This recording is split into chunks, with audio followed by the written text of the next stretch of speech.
Republican Senator of South Carolina, Lindsey Graham, with us right now. Senator, good to have you. Thank you, Neil. Thank you. You know, Senator, I caught your remarks over the weekend, and you were talking, I think, on CBS's Face the Nation about we've just got to accept the pain that comes with standing up to China. I got what you were saying, that tariffs don't come cheap, that'll eventually be passed on, and that we've got to get it right. But I think you were saying the greater good is keeping up the fight.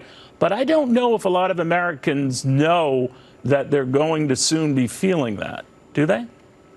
Well, I think the president knows that if you surrender to China's cheating, it will devastate our economy and the world economy over time. So the price to standing up to China, I think, is a lot less than just giving in to China. The tariffs are a tool. Nobody likes it as policy.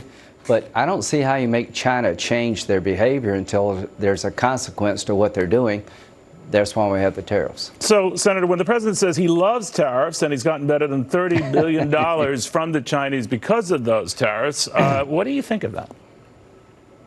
Well, tariffs are generating revenue. He's sharing some of that money with the farmers that have been hard hit. But tariffs as a policy over time, I don't really like, because it does eventually go to the consumer. But here's what I do like. I do like the idea that President Trump, unlike every other president, is actually doing something about China's cheating. I like President Bush a lot. Tried to work with President Obama. President Trump has designated China as a currency manipulator when the other two presidents refused to do so, because they are. And these tariffs are designed to get China to buy more of our products. The $500 billion trade deficit means that China is selling us $500 billion more than they buy from us. And the tariffs are trying to level that playing field, but mainly to change our business practices, which are way out of line with international norms. You're right about that, but I'm just wondering if the president is potentially deceiving people into thinking that China's paying for this and not them. Now, I know what he says and what you just said about the devaluing your currency to absorb that, but the fact of the matter is it's American entities who are sucking that up, some passing out to consumers, others not. The latest wave that takes effect September 1st, as you know, Senator, could be immediate. These up to 15% tariffs that will affect school supplies and a host of other items. Are you worried that the president's not conveying that? Well, I'm worried that we won't stand behind the president. I'm trying to be honest with folks. Listen, the steel and aluminum tariffs have hurt BMW. They've hurt, they've hurt Boeing. But the reason we are doing this is because China in 1 year, Neil, produced more steel than the entire world consumed. So Trump is pushing back against Chinese dumping of steel and aluminum to give us a chance to recreate our steel and aluminum industry. The intellectual property theft. If you go to China, they require you to have a Chinese business owner to do business in China. They steal your intellectual property and try to put you out of business. State-owned enterprises. Steel companies, the largest cost is power generation. The Chinese government pays the power bill for Chinese steel mills. There's no difference between the Chinese army, the business community, and government. They're all one and the same. And this president is really hurting China because the supply chain, Neil, is beginning to relocate. Because of these tariffs, it is now more expensive to do business in China. So people are looking to alternatives to the Chinese supply chain, which will devastate their economy over time. All right. Well, they appear to be waiting it out. But, Senator, your colleague Roy Blunt warned that farmers are the ones caught on the broadside of this, even with some of that money, that tariff money that's been credited to them. He said they can feel it. The farming community up till now has really supported the president without flinching, but eventually you flinch. He's worried they're already flinching. Are you? Well, let me tell you, to our farmers here in South Carolina, you're either going to fight China or you're not. And I hate it for the fact that the farm community suffers the most. No matter who you get in a trade dispute with, the first thing that goes is they start hitting farm products. Everybody wants to buy farm products made in America, so they do a lot of business in China. But how do you get China to change their currency manipulation, their intellectual property theft, state-owned enterprises competing with the private sector? How do you do that unless you push back? So to the farmers, it's either pay now or pay later when it comes to China. They're going to destroy the American economy, and there'll be nobody here really able to buy your products. So the textile industry was destroyed by China here in South Carolina.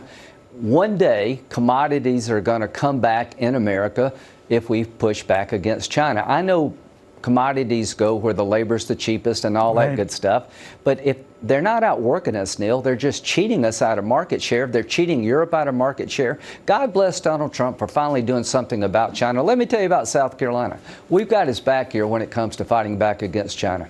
You know, he likened Xi Jinping last week to Jerome Powell, put them on the same enemy of the U.S. sort of pedestal. He's since dialed that back a little bit, but not when it comes to Jerome Powell.